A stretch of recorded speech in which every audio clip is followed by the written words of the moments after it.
بھارتی طیارے کو افغانستان میں داخل ہونا مہنگا پڑ گیا۔ طالبان کی وارننگ کے بعد پائلٹ کو طیارہ واپس موڑنا پڑا۔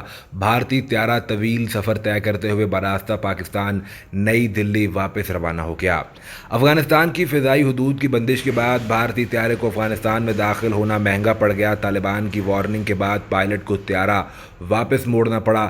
بھارتی طیارہ طویل سفر طے کرتے ہوئے براستہ پاکستان نئی دلی روانہ ہو گیا۔ تفصیلات کے مطابق کابل پر طالبان کے کنٹرول کے باعث افغانستان کی فضائی حدود اچانک بند کیے جانے کے بعد بھارتی دارالحکومت نئی دلی جانے والے 2 طیارے لا علمی میں افغان فضائی حدود میں داخل ہو گئے۔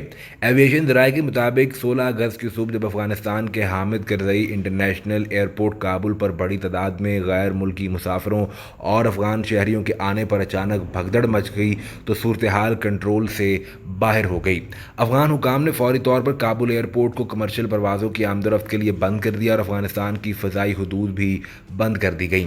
ایسے میں مالڈوا کی ٹیرا ایویا ایئر لائن کی باکو سے دلی جانے والی پرواز TVR750 مقامی وقت کے مطابق صبح 10:40 پر ترکمانستان کے راستے افغانستان کی فضائی حدود میں داخل ہوئی تو ایئر ٹریفک کنٹرول نے پرواز کو خبردار کیا، جس پر پائلٹ 11 منٹ جہاز کو واپس ترکمانستان لے گیا اور پھر ایران اور پاکستان کے راستے اپنی منزل پر پہنچا۔ ایسا ہی کچھ ایئر انڈیا کی شکاگو سے دلی جانے والی پرواز AI-126 کے ساتھ ہوا۔ ایئر انڈیا کا یہ بوئنگ 777 طیارہ ازبکستان کے راستے صبح 10:05 پر افغانستان میں داخل ہوا تو ایئر ٹریفک کنٹرول نے پائلٹ کو خبردار کیا۔